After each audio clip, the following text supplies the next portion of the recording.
Good afternoon, Colin Hepburn, on this glorious Saturday afternoon to talk badminton.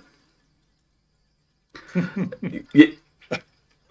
that's about the only thing you can do these days, because you certainly can't Well, quit. that's exactly right. And there's been a lot of talk. You're going to have to get on the YouTube and catch up. There's been, I think, 52 interviews to date since January.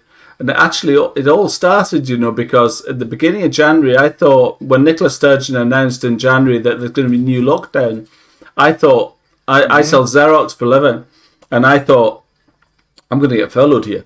I could see it coming a mile away. I thought, I'm going to get furloughed in January. And if I do it again, because I was furloughed 3 months last year, so I'm going to go absolutely insane if I don't find something to do. So I thought, I'll start just interviewing few friends. And I think one of my first good friend, Peter Hardy, I know you know him, Junior. Aslan Buccicola is a good friend in Edinburgh. So I started really with close friends just to kind of, I had started thinking about badminton and why I loved it and why I started playing it and that kind of thing. You sometimes you analyse yourself, don't you? You think, how did I end up playing badminton? And then I start thinking, God, I know some amazing people, and everywhere I go, I play badminton, and no matter what, if I'm getting thumped or whatever, I go and I meet people. I always like them, I always like badminton players. There's just something, I don't know what it is. I've just always liked them. And I also think I was, a few years ago, Colin, I recorded an evening tournament with Suzanne Zwane, and she was. I just went and I recorded, and I walked along the side of the court, and I asked a few people what they thought and how they enjoyed the badminton and had they played in the tournament before, and there was all sorts of people from all areas as they're doing these things, and I thought, I started thinking, I thought I quite enjoy doing that. Quite enjoy doing that, and I could probably do that for. So I thought, I'll just ask a few people. And so I made these basic questions that I sent you through.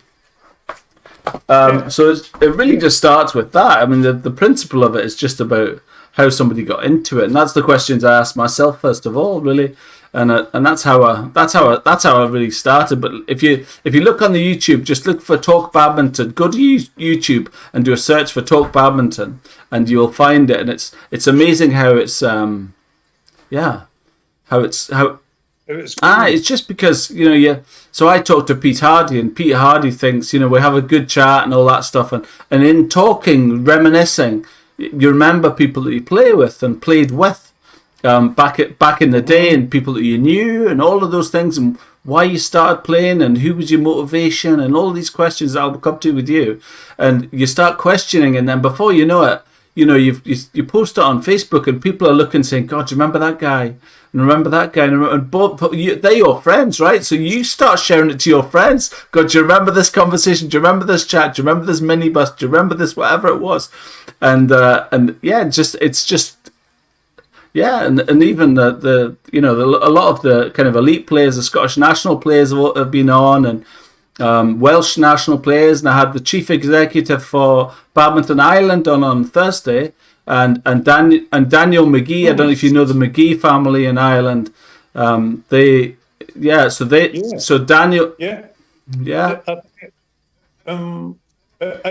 Is one of them called Brian?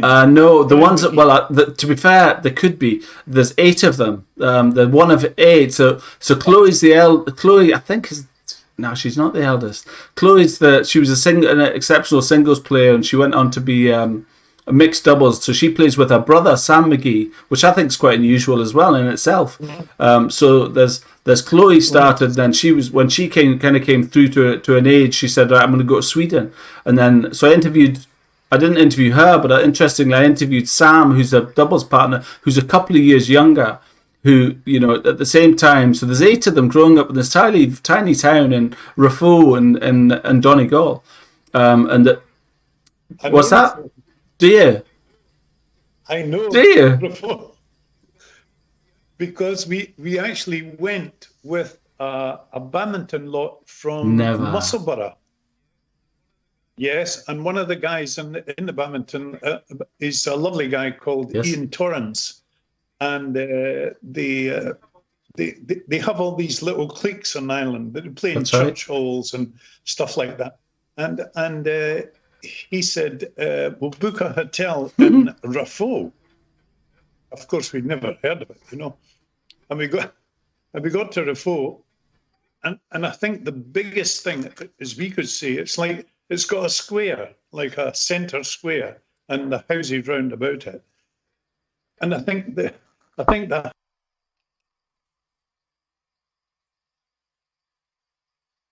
Really? Spa, right? Okay. I mean, it's Spar's not there now. Yes. It's Sainsbury's and stuff like that. Anyway, long and short, we ended up in this place, Raphoe, and it had nothing going for it at all. And on the Friday night, they said, right, there's a disco on tonight. We'll go to a disco. And I thought, how can there be a disco in this place? I mean, it's just, you know, it's got a church and a spa, a grocer shop, and that's it, you know. And anyway, the long and short of it was, we all get changed and ready, and then 7:30 we traipsed down, and we walked along to the end of the square, and just round the corner and round another wee corner, and then this place opened up, and it was massive. It was like an aircraft hangar, and I couldn't believe it. And there was bouncers outside the door. I thought, I can't believe this. So we went into this place, and I'm not exaggerating when I say this. There must have been 1,000 people. And apparently what they do is from all the surrounding towns on a Friday or Saturday night, they all head for Raphoe. Really?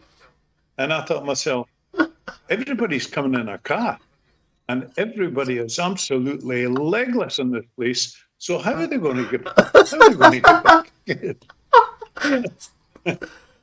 And I'll tell you how big it was. They had 3 stages in the place. All the bands were set up on the stages. So when one band finished, another band took over on the other stage, and then when they finished, the other stage was all set up, and they took over. That's how big the place was. Well, I will look forward to seeing Daniel McGee and the McGee family commenting on this video, and we'll find out what the name of that nightclub was, because clearly there's nothing to do in Raphoe but go to the nightclub or play badminton.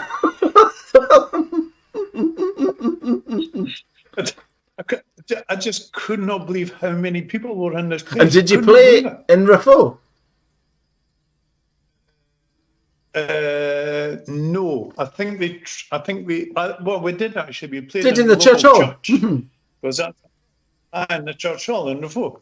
But then we had a kind of a challenge match against, and I can't remember. It's one of the small towns away from there. We had to maybe travel for an hour or something like that.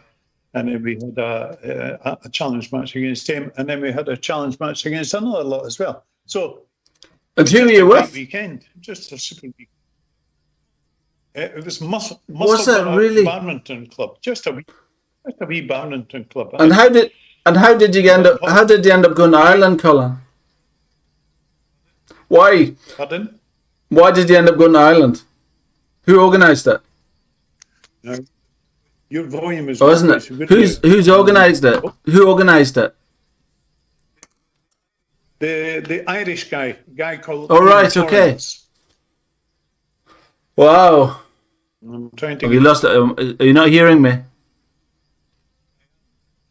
I am. Is it? It's coming and going. Okay, apologies. Yeah, the thing with the badminton community, everybody knows everybody else. Yes. The good players.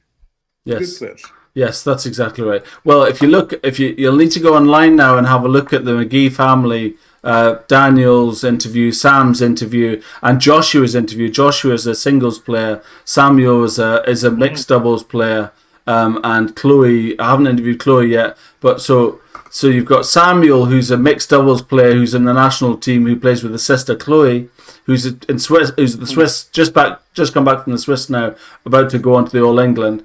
And so I've interviewed Sam McGee first, and then Joshua McGee, who's in the All England for the men's doubles, with his new men's doubles partner. and I interviewed Daniel McGee, who is the high performance director for Badminton Ireland. So I interviewed him all about coaching techniques and that kind of thing, which was fascinating. And then I went on to the chief exec of Badminton Ireland about how it's organised and kind of the COVID side of things and all of these kind of how it's affected badminton as well. But fascinating. And by the way, Ireland's got the best infrastructure for badminton development I've ever heard of. I've never heard anything. When you hear those two interviews, Daniel and David McGill, they've got it down. That island has got it down. They know what they're doing. So by way of developing players and bringing on people from all ages, Colin, amazing. So anyway, let me get on the questions with you then, if that's okay. So can I take your full name? Just Colin Hepburn, is that middle names? That's it. Colin Hepburn. And where do you live, Colin, now? Are you in Musselburgh now? Is that where you live? Edinburgh. Oh, do you in Edinburgh? Oh, nice. And what age are you? 75. 75, wow, good. So similar age to Eddie O'Neill, do you know him? It's not good. It's no good. It is good. It is good. You couldn't take it back. I'm 50 now, and I wouldn't want to go back to being 20 and all that stuff. That was just trouble. I was always skint. It was terrible. So yeah, do you know Eddie O'Neill as well then? Because he was from East Lothian way. Do you know him? Eddie O'Neill. No, you have to understand. Yes. I never started playing badminton till I was 40 years old. Did you? And for the first 9 years, I only played socially. And I mean, not with really good badminton players, just guys who could just enjoyed it socially. Yes. And then when I got to 49, yes. I thought myself, I enjoy this game so much that it would be nice to actually play it properly. So I phoned up this guy, an older guy called Robbie Robertson, who now stays up Scotland somewhere. And Robbie was a awful nice guy. And when I phoned him up, and he said, "You don't mind me asking you, what age are you?" And I said, "I'm 49. He said, "Why do you want to get coached at 49? And I said, "Because I love the game." I said, "But I'm very frustrated because I see other people playing, good players, And I said, "I couldn't do that if my life depended on it." And he said, "Okay." So long and short of it was, he said, "Come down to Meadowbank," he says, "and we'll have a look at you." So after we did about an hour's kind of coaching, he said at the end of it, he said, "Well, look, you're really fit." He said, "And that's a huge thing in badminton." He said, "Your skill level is absolutely hopeless." He said, "But I can teach you enough that it will get you into a good club." He said, "And then once you get into a good club," he said, "you'll be off from there." He said, "The most important thing," he said, "you're really fit." He said, "And that, if you weren't fit, there's nothing I could do about it." He said, "But you are fit." So he said, "That's fine." So that's exactly what happened. He coached me for 6 months, once a week, and then eventually got into a club at Meadowbank, and who were just about probably the best club in town, actually. And I kind of scraped in because the boss man there, he said at the end of the night, he said, "How do you think you got on?" I said, "Well," I said, I wouldn't be able to go in the court with any of these guys. I said, "But there is a couple of guys that I think to myself, with a wee bit of practice, I think I could be as good as him in maybe say a couple of months." And he said, "Okay." He said, "You can come in then."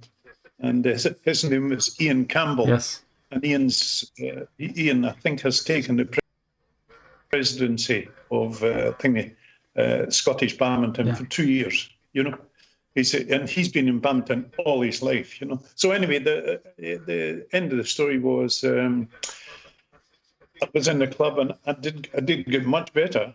And then people said to me, "You should think about the vets badminton, because the vets badminton is really, really good fun." they take it serious, but the camaraderie that they have is not nearly as intense as the young ones. So I said, okay. So I turned up at my first international competition, and when I walked in, everybody looked as if to say, who's he? Because you have to understand that all the good guys that played when they were young, Of course. they carried on right through, Of course. and they all know each other. So when I walked into the hall, it was like, who's this guy? Never seen him before in my life. And I was obviously Scottish, So they said, where do you play? And how long do you play? And they all knew each other, of course, because in these big competitions, it's the same faces that turn up all the time. Same faces all the time. And I now understand why it is, because if you know somebody's a really good player, you almost think, well, what's the point in going in for the? And not me. This is not me, but a lot of people think, what is the point? If you're not going to win, if you're not going to win, I see that all the time. It frustrates the hell out of me. I want to go in every competition I can go in, and I'm not bothered about getting absolutely thumped. And I just love to play and compete. I don't mind. It doesn't bother me. Mm-hmm. Well, the nice thing about the vets thing is, when I played in a club, I was playing against guys who were like 22, 23 years old. And of course, they were young and they were 100 miles an hour. With the best one in the world, when you're, 50 odds, you're never going to be able to play at the same speed. But what they did was they dragged me up and they made my game so much better. So that when I played against them on a club night, when I actually went along to the international vets competitions, the vets do it in 5-year categories. So you start off at 35, you're a vet at 35, 35 to 40, 40 to 45, 45, right up to 70. And you're playing against people of your own age. And it makes a huge difference, a massive. And I have proved this, that sometimes I've played down a category. So maybe I've been, say, 55, and I played 55, but I think I'll go in for the 50s as well. I'll tell you, it's a huge difference. And you would think, you get to 55 or 50, well, it's sort of the kind of same. Well, I can assure you, it's a huge difference. And the problem is, if supposing you're maybe, say, 58 or 59, that's you in that 55 to 60 category. If you play in the down a category in the over 50s, somebody could just be 50 in, say, 6 months. So there could almost be a 10-year disparity between the two. So somebody could be just over 50 and somebody could be just nearly 60. So if you play down a category, you're giving them 10 years. And with the good guys, that's too much. And how angry do you get? How frustrated do you get? Like when you get in, are you very, very passionate about it still? Are you very passionate about it? When you're playing against, I'm 50 and I still play, and if I'm losing against somebody in their 20s, it doesn't bother me. They're just, but I do get angry. I do get quite angry, and I don't see, as I get older, I don't seem to be kind of getting any easier on that front. Do you think that? Some people just say, it's only a game, isn't it? I don't have that. I still really feel it. Oh, yeah. You just need to go along to one of these Western. Oh, yeah. Competitions. They're all very pally. And people will come up and shake hands and cuddle all that. That's when we used to be able to shake hands and cuddle and do all that stuff. But when they get on the court, do they want to win? It's great, isn't it? But they win fairly. There'll be no cheating or anything like that. But they are full on. I mean, they really, really do want to win. But at the end of it, it'll be the handshake and it'll be genuine, and like you did really well to win there, and blah blah blah. So the camaraderie is better for the older ones because they don't have this hang up about, if I don't win this, I'm not going to get a sponsor for next year, kind of thing. It's they're not on a knife edge, But when they get in the court, they really do pull all the stops out. Who's your partner? Who's your partner? A chap called David Barr. Right? Oh, I don't know. And David Barr was president for a couple of years in the Scottish Badminton. Was it? And he's been playing since goodness knows, since I think he was a boy, I don't know, 9 years old or something like that. He's played it right through. A very good. Colin, why? Very, very good. Question: why did you go? Why did you start playing badminton? Why did you go when you're 40? Why did you go?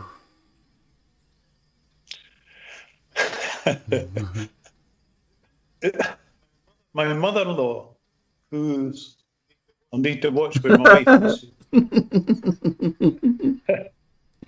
My mother-in-law, who is a terrible snob, and she's English, and when she was staying in the house with us, she said, "We're going to play badminton this afternoon. Would you care to join us?" And I thought, badminton? Badminton? I wouldn't say what I thought, but I'm thinking, I don't know if that's for me or not. But I was a very good table tennis player when I was younger. Yeah, I got coached by a world champion when I was about 8 or 9 years old. Yeah, and it gives you this the bat and ball hand-to-eye coordination. So when she said badminton, I said, "Yeah, I'll play." She said, "Now, obviously, you won't be any good at it, but you can come along for a short." Yeah, that's what she said. And sure enough, she did beat me the first game. And I thought, where was that, Colin? Where did you go? She beat me. We went to Meadowbank, was that okay? Meadowbank, and we played a game, and she beat me the first game, and I thought, this is rubbish. Now, I didn't find any problem hitting the shuttle with the racket. There was no problem there. But I just didn't know how to play, you know. Anyway, luckily enough for me, there was 4 guys on the next court, and they were really quite good players. And when I saw them playing, I thought, that looks really good fun. I mean, they were hitting the thing really hard, with big defense, and the thing was good. And I thought, that looks really good fun, you know. So luckily enough, I knew one of the guys who was playing. And when he came off, he said, "Oh, Big Colin, blah, blah, blah." He said, "How are you doing?" And I said, "Fine." "Oh, you into badminton?" I said, No. I said, "This is the first time I've held a racket." I said, "But what you guys are doing," I said, "really good. It looks really good fun." He said, "Yeah, we've been doing it for a few years now, you know." And he said, "Well, if you want to come down on a Saturday," he said, "there's 5 of us play. So every 4th match, somebody sits out." He says, "And if I sat out," he said, "you and I could go on an empty court and knock about, and I'll show you a few things." So fast forward maybe 2 months, 3 months, something like that. He said, "I think you're probably good enough to play with us now." So I said, "Okay." So I did. And there was a couple of guys who were there, and they thought, "This is ridiculous. He's only played for 3 months. He's not good enough to play with us." But in actual fact, I was. Because of the hand-to-eye thing, it was easy for me. Who was that? Who was that introduced you then? Who was that guy? You know this? I can't even remember his name. Wowzers. I can't. He wasn't a good friend. He was an acquaintance. To let you understand, I also play in a pop band, and I have done that all my life. Really? So he knew me from playing in a pop band, and yeah, that's when he came. But you don't know who that was. But no idea who it was. No idea who it was. I have never laid eyes on the guy since we finished playing 30 years ago. Wow. That's amazing, isn't it? But that was my introduction. Now, if these 4 guys hadn't been in the court, I would never have taken up badminton. I know. Simple. Exactly right. That's what I'm saying. All of the people, everybody I've interviewed there is an individual that is instrumental. And, you know, no matter what age, it's somebody that's, you know, I've interviewed, if you look on YouTube and you'll see this, it's always the same. It always goes back to the very beginning and people in their 50s are remembering when they were 8 and 9, and you ask them what first trophy they won when they were 8. I won a junior such and such, and I've still got it upstairs in my loft. It's incredible. Yeah. Well, I missed out. Unfortunately, I missed out on all that stuff. But everybody does, you know, different things in their life, and I was very, very sporty when I was at school. Yeah. And then when I was 15 and a half, I picked up a guitar. Right. And that was it. And it's been downhill all the way. Was it drink and smoke? Was drink and smoke and rock and roll? I used to say to people, you've got drink, you can smoke when you're on the stage. You're doing something that you really love doing. There's loads and loads of females there. And at the end, I said, and at the end of it, you get paid. How good is that? I said, there can't be any other job like it. Wow. Do you know a guy called Bill Fleming? Bill Fleming, yeah, Bill Fleming, Yeah. And he's muscle. And do you know he's a mad table tennis player? He's a mad table tennis player. Bill does all the sports. He does. But I've played table tennis with him, and he's exceptional. You should go to the bit that he goes to. I think it's on a. I want to say it's on a Tuesday. It's on a Tuesday night. He plays in the church hall in the middle of Musselburgh. There's a table tennis club in the old church hall in Musselburgh, and it's a good hall, really popular. But Bill's got an incredible serve. He's an incredible table tennis player. He's he was just one of these people with spin, and I think he had like 10 bats with all the different rubbers on for different spins, so he knew who he was playing against and what spin to apply and where their weakness was, and just the science of it was incredible. And he said, "Do you know something?" He said that what I'm going to do is I'm going to serve to you, right? And he says, "I'm going to catch the ball in this hand, right? In this hand, right out here." He says, "What I'm going to do, I'm going to serve to you, and I'm going to catch that ball here." Right? So I was like, oh, come on, what are you on about? So anyway, so he serves and obviously applies a spin to it, and it just leaves my bat.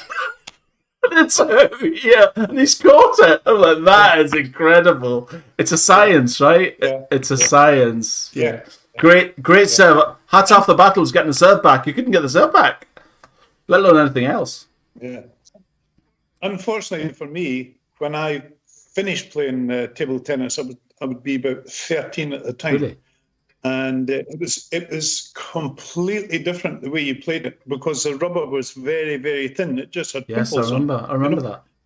So when you did a forehand, it was a massive stroke. Yes. It was a huge stroke. It was way back here. Very akin to tennis. But of course now it's all wrist. Yes. It's very, very quick. And the rubbers on the thing, as you say, there's any amount of different rubbers on them. And quite honestly, I would be lucky if I got 1 point against. I love it though. I love it. I do. To be fair, I really like table tennis. It's good, and it's a good workout. If you go to, I did for a while go for a table. There's a couple of clubs in Peebles, and I went to one in Peebles, and I actually really enjoy it. And you go for an hour, and you sweat. The sweat you come, you wouldn't believe how much sweat you could get playing table tennis. It's an incredible sport. I know, it's a very, very fast. And what it does, it was probably the best thing for me actually, because it teaches you the speed of speed of a table tennis ball coming across must be even faster than badminton. No idea. Yeah, I agree. So I'm going to go back to your question. So where's your home area? Where are you from originally, Colin? Edinburgh. Always been Edinburgh. Good. And do you have any brothers or sisters? I've just got one brother who stays in France. Oh, really nice. And is he into sport as well? Was he ever into badminton or anything like that, or table tennis or anything? Or was any of your family into badminton at all, even? No. Nothing? No, they're not. Absolutely nothing. And the age, I'm going to go through the questions. The age when he first played was 40. Was that 40 exactly? That's incredible. Why did you start playing? I've covered that. Do you remember your first racket that you bought? When you were 40 and you obviously went to the hall. What kind of racket did you get? Do you remember? I think it was a cheap Yonex one. Was it from Gannon? Yes, it was. It was. It's great. And so the first club you went to, was that Western, was it? Was it Musselburgh? No, I beg your pardon. It was actually Preston Lodge. Oh, was it? And Preston Lodge is no longer in existence, but it used to play a place called Meadow Mill. Oh, I know that, and Trinent. Yeah, that's right, yeah. Oh yeah, that's a good hall actually. I played there quite a lot with the Camerons and with Fiona and James, Jason and Neil, and quite a lot of these. So funny enough, I've just finished playing. Well, not. I hope we're not finished. But the last group of people that I played with was in St. The Queen Margaret's University. Oh, is that right? I used to go there, yeah, with Jason and Which Neil. is just up the road. So we had a wee kind of maybe half a dozen of Yes. us, and Neil and his son Jason, played there. that's right. Yeah, and Jason. you will have met a lot of my friends. I was going to that club for a while. I used to go to that club, but it just wasn't handy for the time. But it was it's a nice. It was a good crowd, isn't it? You must have met. I think I might have looked at you, John Vick. I know you know him. He's played at that. John Vick. I know. John Vick. Yeah, John Vick. He's still there. You might know him from the music side of things. Do you? Do you know what he does for a living? And I know, yes, I know he does all that for. I've never been to his studio, actually. I have. And I've actually said to him, one of these times I must come out to your studio and let me see what you've done. It's amazing. Because I think I think he does a lot of kind of sound stuff for videos for telly and stuff like that. I think he does. Yeah, he does it. I've been down to his studio and he was doing a really interesting sound for. I think at the time it was somebody who was doing a whiskey commercial and there was something about a football bouncing on various surfaces. They were bouncing on cobbles, and then it was on a barrel, and then it was on a such and such. And he basically simulated all the sound, and just that's all what he does. He makes sound. He puts sound together. Yeah. But yeah, incredibly talented. And that he's got one of these guys with a unbelievable talent. Just an unbelievable ear. That's what I would say. So that was your first club. That's good. Back to shuttles. Did you start with feather? When you went to Meadowbank, were they playing with feathers or plastic shuttles? Plastic shells. Yeah. And so that was when I was playing socially, but the first proper club I played in was that. And they so what was it? What was the name of your first coach? The coach guy that you went to, Robbie. What was that? Robbie Robertson. Robbie Robertson. He now stays way up north somewhere, and he coaches at one of the schools. Oh, really good. He's not related to Ali Robertson. Do you know Alistair Robertson? I do know Alistair Robertson. No, he's no relation. No. Okay, here's the one. Your first ever tournament and trophy. First ever tournament, I'm pretty sure. I'm pretty sure it was the Evening News. The Edinburgh Evening Tournament, one of them. Or was it Evening? Oh, was it an Evening News? Was it? Edinburgh Evening, yeah. But it has all changed now because it's a different format now. And last time I went to see it, I think it was a couple of years ago. I went down. Players are really good. I mean, they're really, really good. But when I did it, they had two different categories.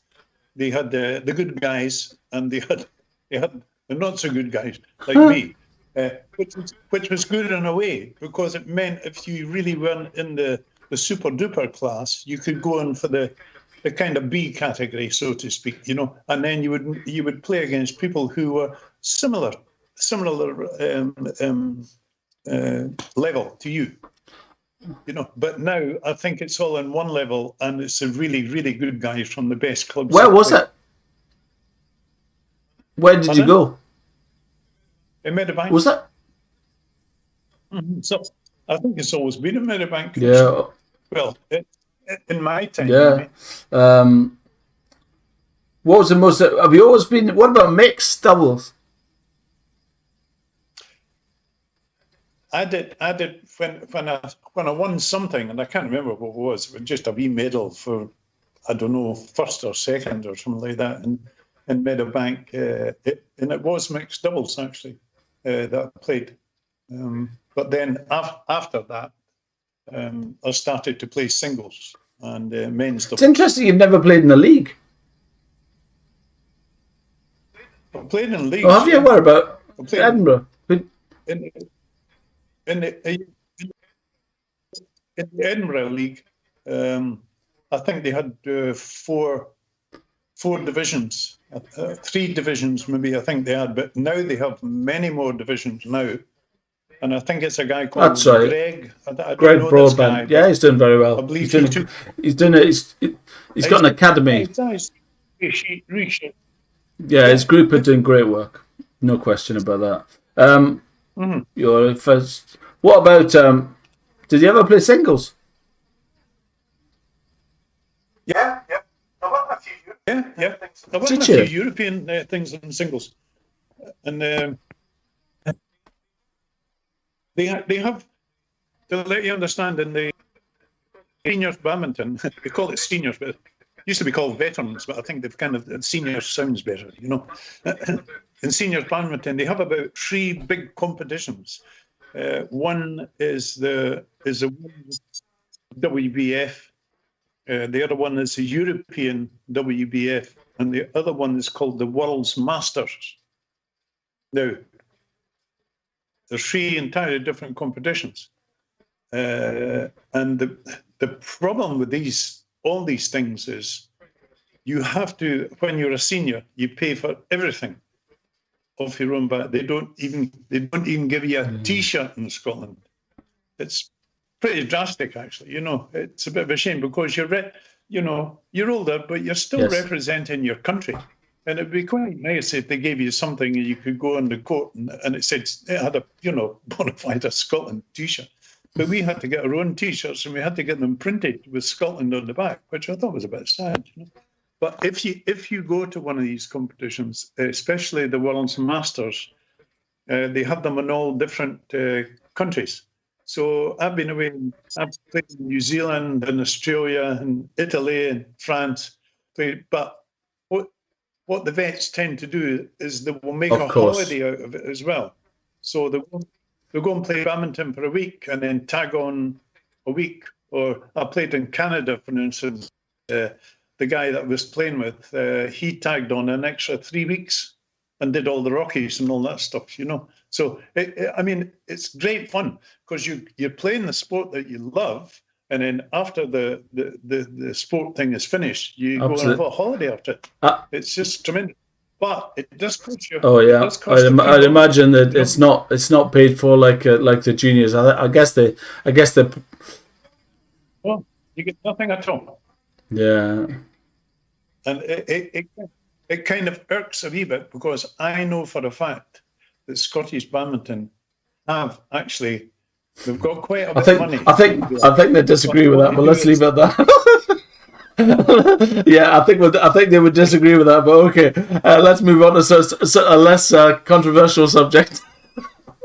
I can assure you they have the money, but they channel the money into Colin, you can say that, I can't. Okay, so who was your main competition? Do you remember who your first competition was that drove you? And don't tell me your mother-in-law. Who was your main competition to beat? Did you have anybody that drove you every week to get better? And obviously, it sounds like this guy that's kind of invited you onto court. It kind of pushed you to be good enough to be able to play with them regularly, and then you kind of. Was that fair to say? Do you think? It was the big. The guy Robbie Patterson for 6 months. Robbie Robertson. Lovely guy, really lovely guy. Yeah, he used to teach badminton at Foresters High School. Now, he said to me, if you like to come down to Meadowbank at 12:30 every Wednesday, I'll coach you. And unbeknown to me, he didn't have a car. He used to get the bus down from Foresters High School, which is a fair trek, down to Meadowbank, teach me for an hour, and then get the bus back to Foresters High School again. And I didn't know that until months later. Wow. So I owe this guy a huge debt of gratitude. I really do. And then he said at the end of it, he said, Ian Campbell, in the Western Badminton Club, which was probably about the best in Edinburgh at the time. And he said, I'll have a word with him and say, I've got this guy here who I think would do well in your club, blah, blah, blah. And it's all the old pals act, So he said that. And he also said to me, Dan Travers does a course every year. It's a five-day course. In the Clyde. He said, yeah. He said, you would do well to go there. He said, I think it would be of immense benefit to you. Yeah. So we did. I did that. And him and I became really, really good friends. Because I don't know if a lot of people, well, certainly the vets know this, Dan's a very good singer. Is he? He's a multi-talented guy. He really is a very good singer. And when I was at Inverclyde, it just so happened that after we'd finished the day's badminton, and I tell you what, it's a hard day because it goes from 9 o'clock to 12 o'clock. You get about an hour or an hour and a half off for lunch, and then you're back in the afternoon for about a 3-hour session in the afternoon, and then you go and get tea, and then after tea there's a 2-hour session at night. It's brilliant. So come to absolutely on your knees. But then what happens then is you go down to the bar, and everybody has a pint and whatnot. Well, it just so happened there was a piano down there, and of course a piano is like it's a magnet, magnet, like Yeah, so I kind of sat down the piano and I started playing away. And Dan came across, he said, I didn't know you played the piano. I said, well, that's what I do. I said, I've played in bands all my life, Oh, I said, can you play such and such? I said, yeah, no problem. So I played it. And, oh, that's great. Can you do this? Can you do this? Long and short of it is him and I hit it off, really, really well because he loved singing. So he used to sit on the left-hand side of the piano and I used to play. And it developed from there until I got a big PA system and I got my synthesizer and I got a Bose system and all the rest. And then, and then I had the karaoke. I had the words typed on the television, So when we put in, before Inverclyde was knocked down,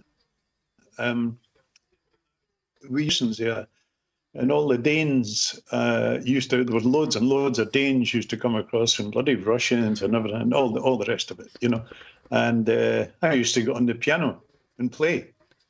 All of a sudden, the badminton is secondary. Well, no, I was here for the badminton.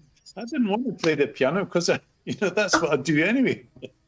But I knew they were having such a good time. I thought, well, I've got this wee bit of talent. Why don't I, of course. Share it out? And if everybody has a good time, then that's all I'm interested in. I don't want to do the great I am.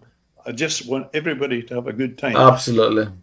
That's brilliant. There was one time where they were actually standing on top of the tables singing, "We are the champions." On top of the table. So there's a drink on the table, and I said, don't be stupid, That's so good. People say to me, we don't come for the badminton, we just come for the nights out. Yeah, that's brilliant. So I'm going to go up the current questions because I think I could talk to you all night. What clubs do you play now? So with Western really is the most recent club you played at was Western, right? It's funny because I go to the tournaments and that kind of thing, and I've seen you a lot in tournaments. I've played in several tournaments where you're that guy that's kind of Ian Dixon, kind of just there, right? Just watching, organising clubs, looking at the new talent coming through and that kind of thing, which is just brilliant, I think. I think I might have seen you at whenever there's an evening tournament, I go to quite a lot of those, and you're often at these things, aren't you? I think you quite often go to these, don't you? So it's funny that I've never spoken to you before, Yeah, I've never played in the evening because the young guys in Western are just far good for me to go. 25 years. I know. There were some exceptional players. I interviewed, one of the first interviews was Stuart Ferns. I interviewed him, and he's up from. Do you know Stuart Ferns? You do know him. I know you do. Yeah. So I interviewed him. He was one of the first. Yeah, he's a really nice guy. So yeah, it's and Suzanne. I've interviewed Suzanne as well. She was one of the first. Suzanne, yeah, she come on a bundle. Yeah. She really is. She was a good player, but she has come on a lot now. And I think last time because she plays in the Vets. Yeah, you know? Does she? Yeah, because I think her first years in the Vets were maybe a couple of years ago, and she was really quite nervous about it. But anyway, she won. She actually won. And the Scottish Vets, I tell you, the Scottish Vets are very, very good. And they really are. I look forward to being. It sounds like you guys have got it down. To be fair, the competitiveness, but enjoyment, and I can see myself at that level. I think I've just kind of all the way through my 30s, 40s. I've now just turned 50, so I think I could go to these things now. I think well, I'll tell you what. But you would honestly, I guarantee you, I know. Have a great time. Yeah, sounds fantastic. Okay, so what's your current racket? Current racket's a Nano Speed. Nano, that's a popular racket, by the way. From all the people I've interviewed, that's very popular. Nano Speed. And do you still buy from Gannon? Good stuff. Good stuff. Do you know what tension you play with? £22. £22. That's a touch player. That is touch, right? I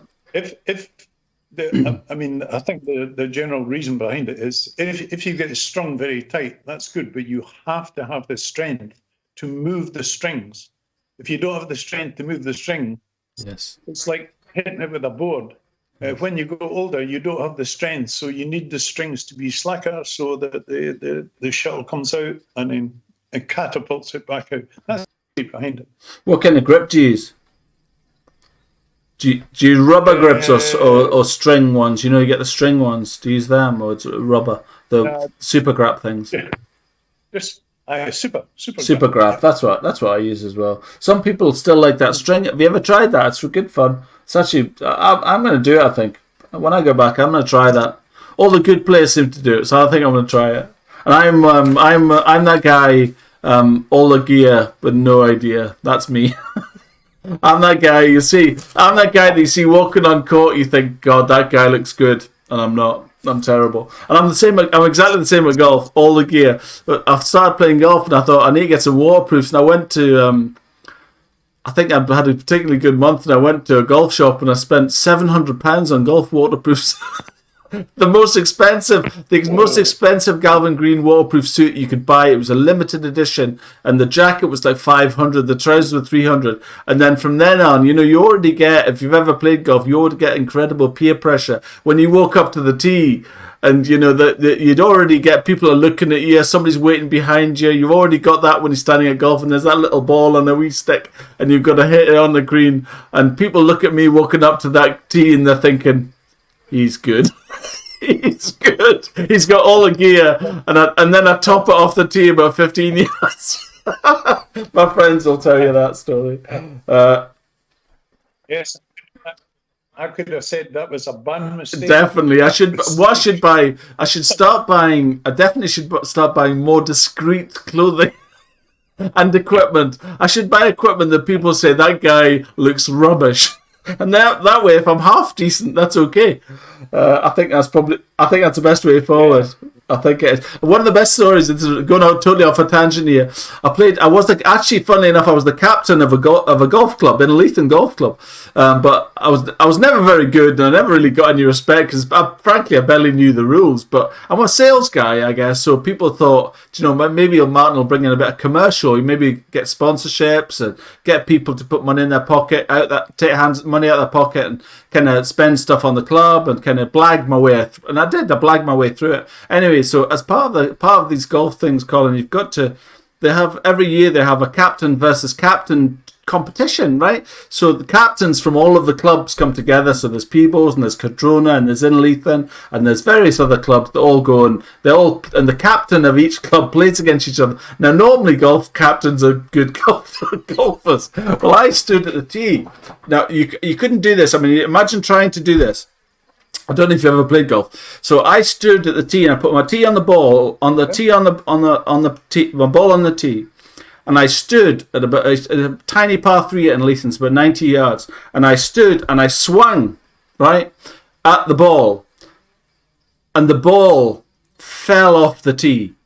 It didn't go 10 yards. It didn't go 20 yards. It fell forwards off the tee. And if you know golf, it's the worst situation in the world because the person that's playing next is going to play behind you. So he was actually because my ball was literally I'm talking less than a foot. I mean, you couldn't do it on purpose. You couldn't try and do it. The wind must have blown it off. So he had to tee up with my ball a foot in front of his. It was awful. Anyway, so that's me on a massive tangent. But how do you keep fit now, Colin? You look fit now. How do you keep fit? What else do you do right now? What do you do? Do you run or something, or walk, or what is it you do to keep fit? You're not going to believe this. Have you?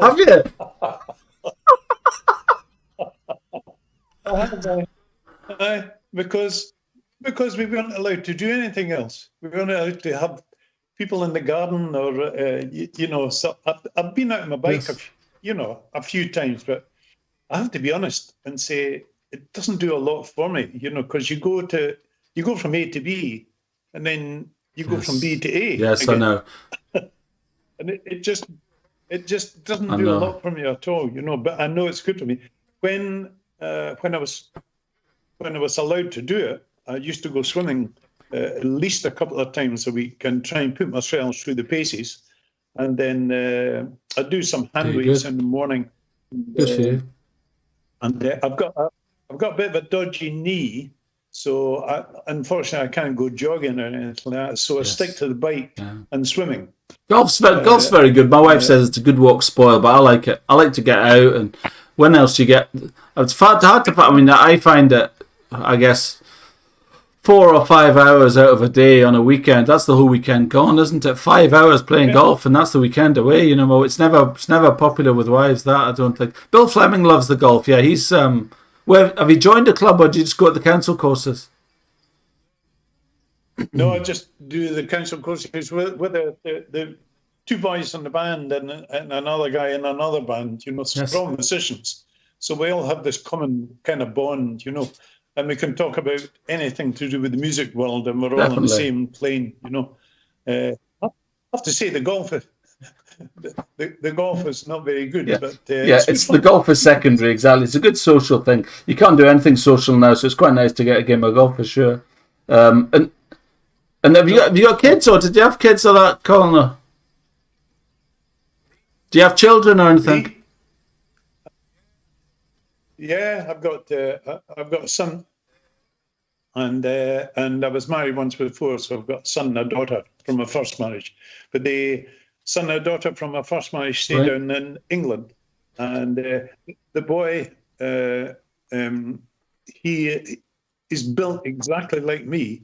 And he took up badminton, and sure enough, when I saw him in the quote, really good quiz, he just 100 miles an hour, just a minute. Now I could all, and he would always be a wee bit miffed at this because obviously I'm his dad, and there's a huge disparity in the ages. But I used to say to him, look, it's only because I've been coached and I know how to play the game properly. I know your weaknesses, so I know exactly what to do if I want to be you. I said, but if you got coached the same as me, I said, yeah, you would be every time. Do you have any aspirations? Do you think you could coach, Colin? It's a funny thing. I've never actually got into coaching. I think probably what put me off was all the paraphernalia that you had to do. Oh, yeah, disclosures and all that. Make sure I know. But I really, it's kind of, I'm disappointed in myself because I really should have put something back into badminton that all the fun badminton has given me, you know, and I'm disappointed in myself. I should have done it because it Colin, would have made a good coach. Colin, you're not dead yet. A good coach. You're not dead yet. You can still do that. You can still, you can definitely still do that. That's okay. Give a bit back, and just, I think from what I've learned is that everybody has that person. All you need to be is a motivation for 6 months for somebody. You could bring somebody to a life of badminton, right?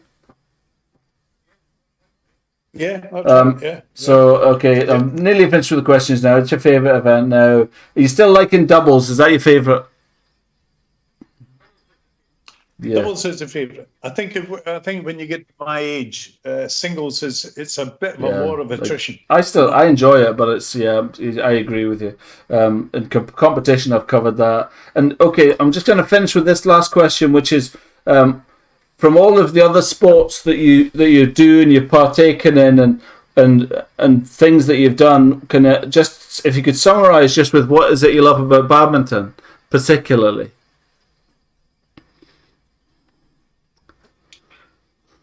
What? Badminton is probably more explosive than most other sports. It's also very deceptive, and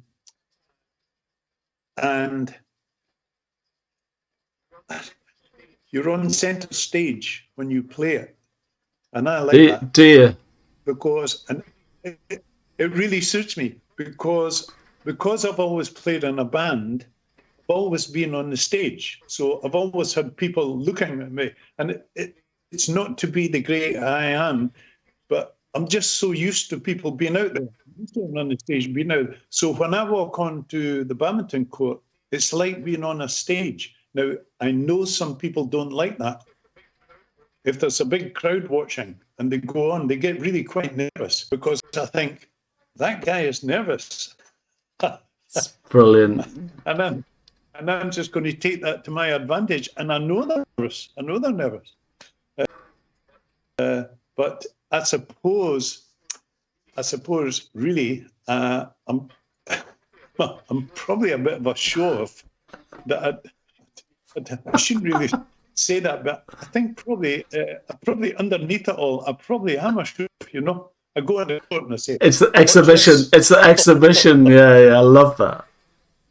It's an exhibition thing. Yeah. It's a bit. I absolutely love that. I don't know.